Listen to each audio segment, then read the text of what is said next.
یہ وطن، یہ چمن، یہ زمین و آسماں ہمارا، یہ چمن بھی ہمارا، یہ وطن بھی ہمارا، یہ زمین و آسماں بھی ہمارا، ہمیں سارے جہاں میں پیارا ہے یہ ہندوستان ہمارا۔ الحمدللہ الحمدللہ ولیہ والصلاة والسلام على نبیہ محمد وعلى آلہ واصحابہ اجمعین، اما بعد۔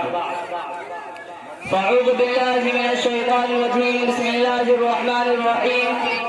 ان تنصروا اللہ ینصرکم ویثبت اقدامکم، وقال اللہ فی موضع آخر ولا تهنوا ولا تحزنوا وانتم الاعلون ان کنتم مؤمنین، صدق اللہ العظیم۔ نفرت بری ہے نہ پالے اسے، نفرت بری ہے نہ پالے اسے، دل میں جو خلش ہے نکالو اسے۔ نہ تیرا نہ میرا نہ اس کا نہ اس کا، نہ تیرا نہ میرا نہ اس کا نہ اس کا، یہ وطن ہے ہم سب کا، بچا لو اسے۔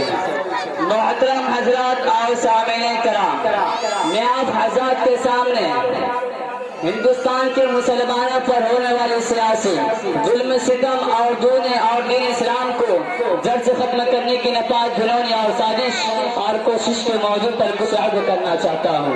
امید ہے کہ آپ بغور سماعت فرمائیں گے۔ وہ ہندوستان جس کی حیرت کو داغ کو مسلمانوں نے اپنے خون جگر سے سینچا تھا، وہ ہندوستان جس کی آزادی کے خاطر بحر نہ آسان سرحد میں کود پڑے تھے اور موجوں سے کھیلتے ہوئے من دھاڑ تک جا پہنچے تھے، بے پناہ قربانیوں کے ذریعہ ان کو پروان چڑھایا تھا۔ آج اس ہندوستان میں مسلمانوں کو تحت اذیتیں اور تکلیفیں پہنچائی جا رہی ہے۔ مسلمانوں کے قلوب سے اسلام کی محبت کو ختم کرنے کی نپاک گھن اور سازشیں رچی جا رہی ہے، کیونکہ آج ہندوستان کے مسلمان اس دن سے بھٹک چکے ہیں جس دن پر ہمارے انبیاء کرام نے، صحابہ کرام نے، علماء کرام نے سبھی کے لیے بتایا۔ اس دن سے آج ہندوستان کے مسلمان بالکل بھٹک چکے ہیں۔ اگر اس دن پہ نہ چلے تو ہندوستان کے مسلمانوں کو آج ظلم ستم کا نشان نہ بنا جائے گا اور تو کیا بنا جائے گا۔ میں دوستو، ہندوستان ہمارا محبوب پیارا ملک ہے، اس کو حاصل کرنے کے لیے ہم نے بڑی قربانیاں دی ہے، اس لیے اس کے اہم دن ہم بڑے جوش و خروش کے ساتھ مناتے ہیں۔ ان دنوں میں یوم جمہوریہ بہت اہم ترین دن ہے۔ 26 جنوری کا دن ہمارے ملک ہندوستان کی تاریخ میں نہایت اہمیت کا حامل ہے، کیونکہ اسی دن ہمارے ملک ہندوستان کا آئین نافذ ہوا۔ آزادی ہندی سے پہلے پورے بر صغیر پر تقریباً 100 سال تک انگریزوں کا قبضہ رہا۔ انگریزوں کے قبضے سے پہلے پورے بر صغیر پر مسلمانوں کی حکومت تھی۔ انگریزوں سے آزادی حاصل کرنے کے لیے مسلمان غیر مسلم لیڈران مسلسل کوشش کرتے رہے۔ خدا شریف کا مہد شاقہ کا فل ضرور عنایت فرماتا ہے۔ یہ وجہ ہے کہ بہت سی قربانیاں دینے کے بعد آخرکار 15 اگست 1947 میں ہندوستان انگریزوں کے چنگل سے آزاد ہو گیا، لیکن 26 جنوری 1950 کو آزادی جمہوری ملک بن گیا۔ یقیناً اسی دن کے لیے گاندھی جی، مولانا ابو کلام آزاد، جواہر لال نہرو، عبد الغفار خان، نیتا جی سبھاش چندر بوس جیسے عظیم رہنماؤں کی قیادت میں ہزاروں لاکھوں ہندوستان عوام نے بلا امتیاز مذہب ملت آزادی کے پرچم کو بلند کیا۔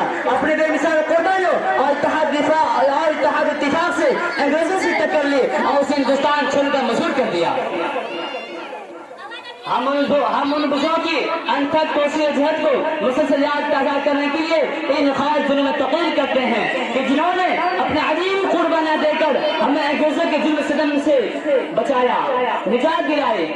ان تقریروں میں اس بات پر خاص زور دیا جاتا ہے کہ ہم ان کی قربانیوں کو ضائع نہ ہونے دیں گے اور ملک کے گوشے گوشے حفاظت کریں گے۔ یوم جمہوریہ کے موقع پر ہمارے ملک ہندوستان کے مدارس میں اسلامیہ اسکول کالج کو کچھ دیر کے لیے کھلتے ہیں۔ مدرسہ اسلامیہ اسکول کالج طالبہ طالبات خاص کوئی پروگرام نہایت شان بان کے ساتھ احترام کرتے ہیں، وطن عزیز کی محبت کے نغمے گاتے ہیں اور مجاہدین آزادی کے قربانیوں کو پورے تفصیل کے ساتھ بیان کرتے ہیں۔ یوم جمہوریہ کے موقع پر ہمارے ملک ہندوستان کے شہروں میں، قصبوں میں، دیہاتوں میں سوائے سطح کا خاص خیال رکھا جاتا ہے، کیونکہ اسی دن ہمارے ملک ہندوستان کا آئین نافذ ہوا تھا۔ میرے دوستو، 1739 میں تو صرف ہندوستان آزاد ہوا تھا، لیکن 1950 کو آج 26 جنوری کا دن اسی دن ہمارے ملک کا آئین نافذ ہوا تھا، اسی لیے ہمارے ملک ہندوستان میں 26 جنوری کا دن جشن منایا جاتا ہے۔ رام سازی اللہ کو جانتے ہوں گے، میرے کو رام سازی بڑا ہو سکتے ہیں جنہوں نے مسلمانوں کی طرف سے انگریزوں کے خلاف کمرہ لیکن لگان ظلم